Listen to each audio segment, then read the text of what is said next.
in Syria, we have a very serious situation. A couple months ago, the U.S. confirmed that Syria had, in fact, used chemical weapons that crossed the red line that President Obama put out there as something where we would have to take action. Okay. Now, it appears that they might have used chemical weapons. Again, it's not confirmed and as to who used the chemical weapons, and that happened very recently, obviously, last week. So now, has this swayed the American people in terms of going into Syria? And apparently the answer is an overwhelming no. Should the United States intervene in Syria's civil war? 60% say no. A shockingly low 9% say yes. Wow.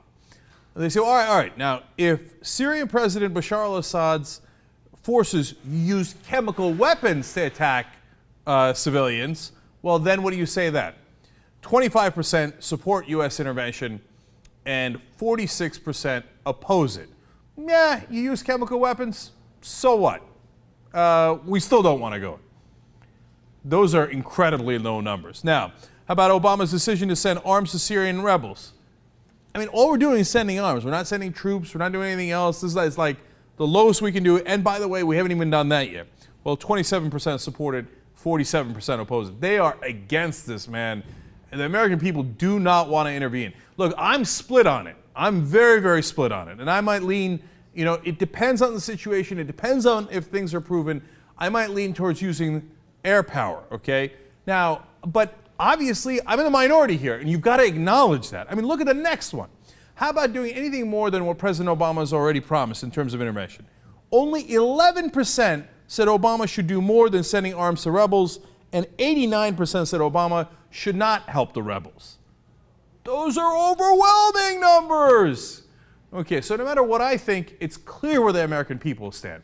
So obviously, if it's clear where the American people stand, I'm sure that their representatives, you know, the congressmen and senators and certainly, you know, media figures, et cetera, will represent the will of the American people, right?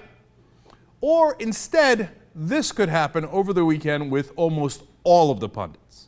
Certainly, a red line for us has been the use of chemicals against people. That has occurred. We need to obviously respond to that. I think we can act. I think we should act. I think we should act for humanitarian purposes, and I think we should act because it's in our national interest to act. This has happened. I think we will respond in a surgical way, and I hope the President, as soon as we get back to Washington, will ask for authorization from Congress to do something in a very surgical and proportional way. The number one chief objective is not to even pick sides here, but to pick the American side, and that is to do everything we can to secure and destroy these chemical weapons. In this situation, I believe our objective is to make it prohibitive for any country to use chemical weapons, weapons of mass destruction. I do think action is going to occur. Something that gets their attention, that causes them to understand that we are not going to put up with this kind of activity. Well, I certainly would do cruise missile strikes. I think you can do that without boots on the ground, without having Americans in harm's way. You can destroy the runways. Assad's runways, you could destroy his munitions and you could destroy his fuel. There are lots and lots of things we could do. We could even destroy the Syrian Air Force if we wanted to. We do know there are 4 warships off the coast of Syria. Missiles are an option to try to take out these chemical stockpiles. And I think that's an option the President should be looking at. My guess is they will. I've been talking with them recently this week. I think they will come back. I think they will ask Congress for authorization. Literally a year ago, he said that if the Syrian regime used chemical weapons, deployed chemical weapons, that this would be a red line.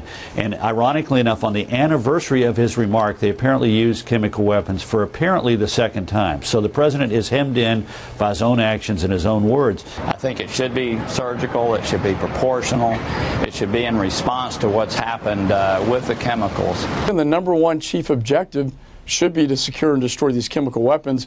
So a military option that would be limited to that point is something that he should be thinking about very carefully. A no-fly zone will only benefit the rebel forces. The minimum is likely to be a precision attack on the units that are suspected. I think Congress needs to be involved, but perhaps not initially. We have allowed this to fester. We've had a wait-and-see policy and hoping for the best. This is time for us to do this. I hope we will do it soon. Oh boy, decision has been made. My favorite was that goofball congressman in the middle who's like, no, we need to be on the American side. Well, wait a minute. I just showed you the poll. Only 9% of Americans want to intervene. Whether I think that's a good idea or not, the American side is clearly against intervention. But these guys come out as if, oh, the American people, I just talked to them the other day. We're definitely going.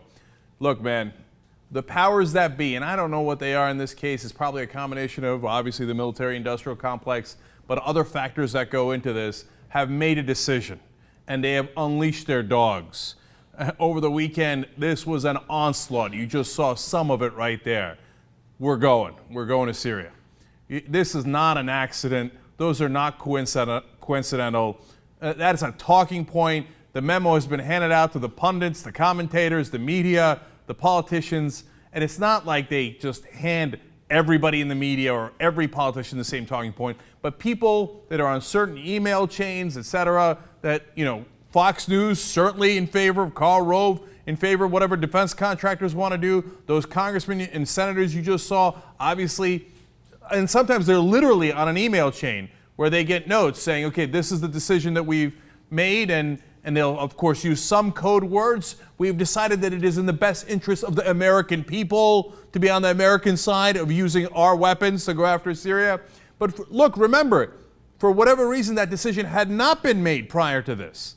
So it's not a black and white issue. It was a complicated issue, and there were other forces that did not want to go into Syria.